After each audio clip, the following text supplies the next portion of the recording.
bugun gaplashadigan mavzu juda muhim. Qoidalar asta-sekin emas, juda tez o'zgaryapti va bu o'zgarishlar faqat tadbirkorlar, haydovchilar yoki uy-joy egalariga emas, deyarli hammaga tegishli. Agar sizning hujjatlaringizda, kadastringizda, soliq ma'lumotlaringizda, bankdagi hisoblaringizda, jarimalaringizda yoki ro'yxatdan o'tgan manzilingizda xatolik bo'lsa, ertaga oddiy bir ishni ham hal qila olmay qolishingiz mumkin. Shuning uchun bugun men sizga nima o'zgarganini, avval qanday bo'lganini, hozir nimaga alohida e'tibor berish kerakligini, kim xavotir olishi kerak, kim esa xotirjam bo'lishi mumkinligini juda sodda qilib tushuntiraman. Videoni oxirigacha ko'ring. Chunki amaliy qismida men aniq qadamlarni aytaman. Qayerga kirish, nimani tekshirish, qaysi hujjatlarni tayyorlash, xatolik chiqsa nima qilish kerak. Hozirning o'zida kanalga obuna bo'ling, videoga like bosing. Chunki bunday ma'lumotni vaqtida bilgan odam o'zini jarimadan, ortiqcha yugur-yugurdan va kutilmagan muammolardan himoya qiladi. Oldin ko'p narsa qog'ozda yurardi. Masalan, odamning uy manzili bir joyda, kadastr hujjati boshqa joyda. Soliqdagi ma'lumoti 3-joyda, bankdagi ma'lumoti esa umuman alohida turardi. Biror xatolik bo'lsa, u darrov ko'rinmasdi. Kimdir uyini sotmoqchi bo'lguncha bilmasdi. Kimdir kredit olmoqchi bo'lguncha bilmasdi. Kimdir xorijga chiqmoqchi bo'lguncha bilmasdi. Yana kimdir subsidiya yoki nafaqa uchun ariza berganda muammo borligini bilib qolardi. Hozir esa vaziyat boshqacha. Davlat xizmatlari, soliq organlari, banklar, kadastr, ichki ishlar, ijro organlari va boshqa ko'plab tizimlar bosqichma-bosqich raqamlashtirilmoqda. Bu nimani anglatadi? Endi siz bitta idoraga borganingizda, u idora faqat siz olib kelgan qog'ozga qarab qaror chiqarmaydi. U siz haqingizdagi ma'lumotni elektron bazalardan ham tekshiradi. Masalan, siz mening qarzim yo'q deb o'ylashingiz mumkin. Lekin tizimda eski jarima, aliment qarzi, soliq bo'yicha kichik qarzdorlik yoki ijro hujjati chiqib qolsa, ish to'xtaydi. Siz uyim o'zimniki deb yurgan bo'lishingiz mumkin. Lekin kadastrda uy maydoni noto'g'ri ko'rsatilgan, qo'shimcha qurilish rasmiylashtirilmagan yoki egalik huquqi to'liq o'tmagan bo'lsa, sotish, garovga qo'yish yoki meros masalasida muammo chiqadi. Eng katta o'zgarish shuki, oldin xatoni yashirib yurish, bilmaslik yoki keyin to'g'rilayman deyish mumkin edi. Hozir esa tizimlar bir-biri bilan bog'lanayotgani sababli xato baribir bir joyda chiqadi. Va odatda eng noqulay paytda chiqadi. Shartnoma imzolashdan oldin, bank kreditini tasdiqlash vaqtida, notariusda, aeroportda, sud ijrochisi xat yuborganda yoki davlat xizmatidan foydalanayotganda. Men buni qo'rqitish uchun aytmayapman. Aksincha, sizni oldindan tayyorlash uchun aytyapman. Agar hammasini hozirdan tekshirib chiqsangiz, muammoni tinch sharoitda, navbatsiz, ortiqcha xarajatsiz hal qilasiz. Birinchi navbatda har odam o'zining shaxsiy ma'lumotlarini tekshirish kerak. Pasport yoki ID karta ma'lumotlari, tug'ilgan sana, ism, familiya, otasining ismi, ro'yxatdan o'tgan manzil. Telefon raqamga bog'langan akkauntlar, elektron raqamli imzo, MyTakeCo'buzdagi shaxsiy kabinet, soliq to'lovchi sifatidagi ma'lumotlar, bularning hammasi bir-biriga mos bo'lishi kerak. Oddiy misol. Bir fuqaroning familiyasi pasportda Yo'ldoshev deb yozilgan, lekin eski kadastr hujjatida Yuldashev bo'lib qolgan. Avval bu uncha sezilmasdi. U odam uyda yashab yuraverardi. Lekin uy sotiladigan bo'lganda notarius ma'lumotlarni solishtirdi va farq chiqdi. Natijada shartnoma o'sha kuni imzolanmadi. Odam avval kadastrni tuzatdi, ariza yozdi, hujjatlarni qayta taqdim qildi, vaqt yo'qotdi. Agar xaridor kutmasa, bitim ham buzilishi mumkin edi. Ikkinchi masala qarzdorliklar. Bugungi kunda kichik qarz ham katta ishni to'xtatishi mumkin. Masalan, sizda yaqin 1000 so'm jarima qolib ketgan bo'lishi mumkin, yoki 20 ming so'm soliq qarzi, yoki kommunal to'lov bo'yicha eski qarzdorlik. Summasi katta emas, lekin tizimda u qarz sifatida turadi.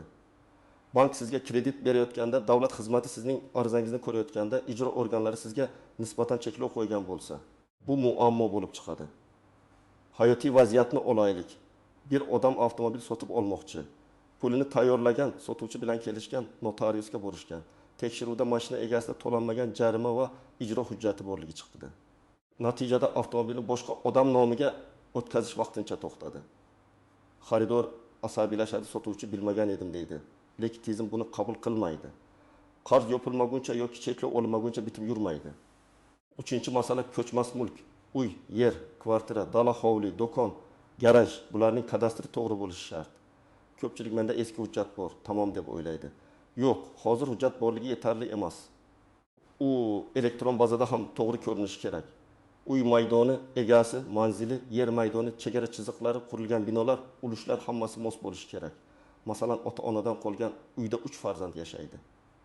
Hujjat hali marhum ota nomida turibdi. Hamma o'zimizniki-ku deb yuradi.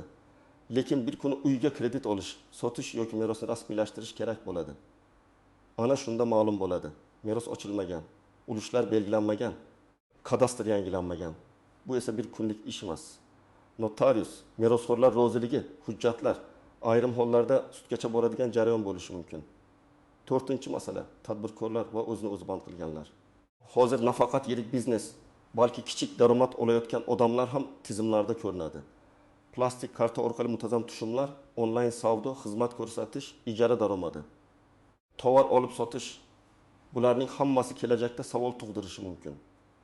Men har doim aytaman, daromad bo'lsa, uning huquqiy shaklini to'g'ri tanlang. O'zini o'zi band qilish kerakmi? Yoki tartibdagi tadbirkor bo'lish kerakmi? MCJ ochish kerakmi? Vaziyatga qarab hal qilinadi. Misol uchun, bir ayol uyida tort pishirib sotadi. Oyiga 3-4 million so'm tushum qiladi. Avval bu faqat mahalla darajasida ko'rinardi. Hozir esa to'lovlar karta orqali o'tsa, muntazam daromad sifatida ko'rinishi mumkin. Agar u o'zini o'zi band qilsa, faoliyatini qonuniy qiladi, ko'ngli xotirjam bo'ladi. Aks holda bir kun kelib, bu tushumlar nima degan savolga javob berishga to'g'ri keladi. 5-masala, bank va telefon raqamlari. Ko'pchilik telefon raqamini almashtiradi, lekin bank, davlat xizmatlari, soliq kabineti, elektron imzo, kommunal ilovalar eski raqamga bog'langan bo'lib qoladi. Keyin SMS kelmaydi. Tasdiqlash kodi olinmaydi, ariza topshirib bo'lmaydi. Eng yomoni, eski raqam boshqa odamga berilgan bo'lsa, xavfsizlik masalasi paydo bo'ladi. Shuning uchun faol ishlatilayotgan raqam sizning nomingizda bo'lishi va barcha muhim xizmatlarda yangilangan bo'lishi kerak. Birinchi guruh uy joyi borlar. Agar siz uy yoki kvartira egasi bo'lsangiz, kadastrni tekshiring. Uy nomingizdami? Ulush bormi? Manzil to'g'rimi? Maydon mosmi? Garov yoki taqiq yo'qmi? Bularni albatta aniqlang. Ikkinchi guruh mashinasi borlar. Avtomobilga taqiq qo'yilmaganmi? Jarimalar bormi? Sug'urta va texnik ko'rik bilan bog'liq ma'lumotlar joyidami? Ishonchnoma muddati o'tmaganmi? Buni tekshiring. Ayniqsa mashina sotib olayotgan bo'lsangiz, faqat tashqi ko'rinishiga emas, huquqiy holatiga qarang. 3-guruh kredit olmoqchi bo'lganlar. Bank sizning faqat daromadingizni emas, kredit tarixingizni, qarzdorliklaringizni, rasmiy ma'lumotlaringizni ham ko'radi. Agar siz oldin kichik kreditni kechiktirgan bo'lsangiz, 2-3 kunlik kechikish ham tarixda turishi mumkin. Bu foiz stavkasiga, kredit summasiga yoki rad javobiga ta'sir qiladi. 4-guruh chet elga chiqadiganlar. Sizda sud qarori, ijro qarzdorligi, aliment masalasi. Katta jarima yoki boshqa cheklov bo'lsa, chegarada muammo chiqishi mumkin. Odam bilet oladi, chamadon tayyorlaydi, ishga yoki o'qishga ketmoqchi bo'ladi, lekin oxirgi daqiqada cheklov borligi bilinadi. Bu eng og'ir holatlardan biri. Chunki pul ham, vaqt ham ketadi. 5-guruh meros masalasini cho'zib yurganlar. Keyin qilamiz. Hammamiz aka-ukamiz-ku. Hozir shoshilik emas degan gaplar ko'p eshitiladi. Lekin vaqt o'tishi bilan merosxo'rlar ko'payadi. Kimdir vafot etadi, kimdir chet elga ketadi, kimdir rozi bo'lmaydi. Keyin oddiy hujjat ishi murakkab nizoga aylanadi. Agar siz hujjatlaringizni yaqinda yangilagan bo'lsangiz, kadastr elektron bazada to'g'ri bo'lsa, soliq va jarimalar bo'yicha qarzingiz bo'lmasa, bankdagi ma'lumotlaringiz yangilangan bo'lsa, faol telefon raqamingiz o'zingiz nomingizda bo'lsa, sizda katta xavotir uchun asos kam.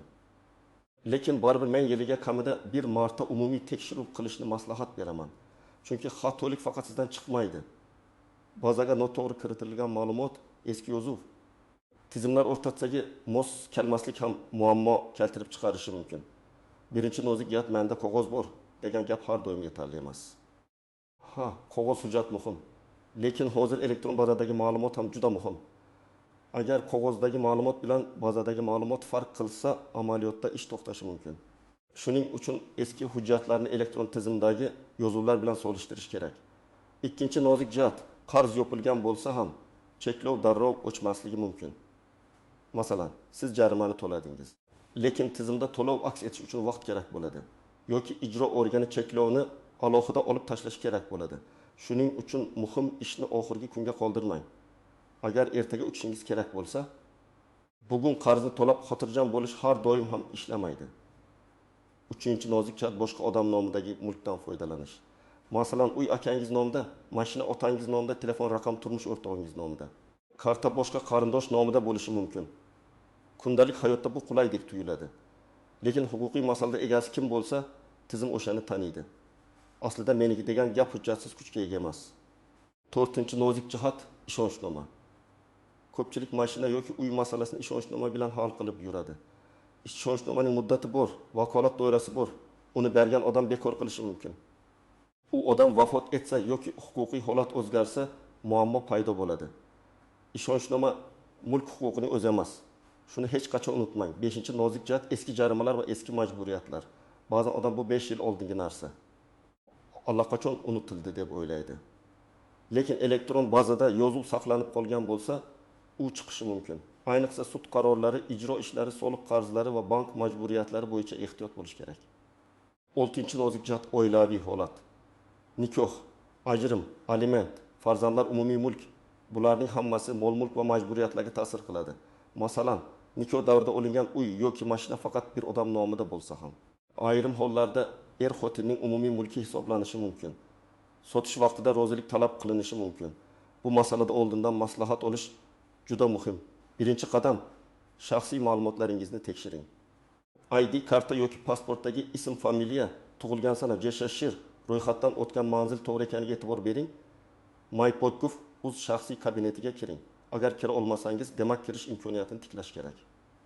Telefon raqamingiz, elektron pochta va shaxsiy kabinetdagi ma'lumotlarni yangilang. Ikkinchi qadam, soliq ma'lumotlarini tekshiring. Soliq yoki soliq mobil ilovasida shaxsiy kabinetingizga kiring. Mol-mulk solig'i, yer solig'i. Daromad solig'i yakka tartibdagi tadbirkorlik yoki o'zini o'zi band qilish bo'yicha ma'lumotlaringizni ko'ring. Agar 10 ming, 10 ming so'mlik kichik qarz chiqsa ham, uni e'tiborsiz qoldirmang. To'lov qiling va to'lov chekini saqlab qo'ying. 3-qadam, jarimalarni tekshiring. Avtomobil jarimalari, sud qarorlari, ma'muriy jarimalar va ijro qarzdorliklari bo'yicha ma'lumotlarni ko'ring. Agar ijro hujjati bo'lsa, majburiy ijro byurosi bilan bog'laning, qarz summasini aniqlang. To'langandan keyin cheklov olib tashlanganini alohida tekshiring. 4-qadam, kadastrni tekshiring. Agar uyingiz, kvartirangiz, yeringiz yoki boshqa ko'chmas mulkingiz bo'lsa, kadastr hujjatlarini olib elektron bazadagi ma'lumot bilan solishtiring. Manzil, maydon, egasi, ulushlar, huquq turi to'g'ri ko'rsatilganmi? Buni aniqlang. Agar uyga qo'shimcha qurilish qilgan bo'lsangiz, u rasmiylashtirilganmi yoki yo'qmi tekshiring. Rasmiylashtirilmagan qurilish keyinchalik sotish yoki garovga qo'yishda muammo bo'ladi. 5-qadam, bank va kredit tarixingizni tekshiring. Kreditlaringiz, muddatli to'lovlaringiz, plastik kartalaringiz, bank ilovasidagi telefon raqamingiz yangimi ko'ring. Agar eski kredit yopilgan bo'lsa, lekin tizimda ochiq turgandek ko'rinsa, bankdan ma'lumotnoma oling va kredit tarixini tuzatish bo'yicha murojaat qiling. 6-qadam, telefon raqamlaringizni tartibga keltiring. Muhim xizmatlar boshqa odam nomidagi raqamga bog'lanib qolmagan bo'lsin. Bank, davlat xizmatlari, soliq, elektron imzo, kommunal xizmatlar hammasida faol raqam bo'lishi kerak. Raqam yo'qolsa yoki almashtirilsa, darhol yangilang. 7-qadam, hujjatlarni bitta joyga jamlang. Pasport yoki ID karta nusxasi, kadastr hujjatlari, oldi-sotdi shartnomalari, meros hujjatlari, nikoh guvohnomasi, ajrim hujjati, farzandlarning tug'ilganlik guvohnomalari, bank to'lov cheklari, soliq to'lovlari, qarz yopilgani haqidagi ma'lumotnomalar, bularni alohida papkada saqlang. Elektron nusxasini ham telefon yoki bulutli xotirada saqlash mumkin, lekin xavfsizlikni unutmang. 8-qadam, xatolik topsangiz og'zaki gap bilan cheklanib qolmang. Har doim yozma murojaat qiling. Davlat xizmatlari markazi orqali, MyBigGov.uz orqali yoki tegishli idoraning rasmiy qabul kanali orqali ariza yuboring. Arizada aniq yozing, qaysi ma'lumot noto'g'ri, to'g'ri ma'lumot qanday, qaysi hujjat bilan tasdiqlaysiz, nima qilishni so'raysiz. Ariza raqamini saqlab qo'ying. Arizada taxminan shunday mazmun bo'lishi mumkin. Mening kadastr ma'lumotlarimda familiyam noto'g'ri ko'rsatilgan. Pasportimda familiyam falon tarzda yozilgan. Shu sababli ma'lumotni tasdiqlovchi hujjatlar asosida tuzatib berishingizni so'rayman. Yoki mazkur jarima bo'yicha to'lov amalga oshirilgan, chek ilova qilinadi. Tizimdagi qarzdorlikni yopish va cheklovni olib tashlashni so'rayman. 9-qadam, muhim bitimdan oldindan tekshiruv qiling. uy sotishdan, mashina olishdan, kreditga ariza berishdan, chet elga chiqishdan kamida 2-3 hafta oldin hamma narsani tekshiring. Bir kun oldin tekshirish juda kech bo'lishi mumkin.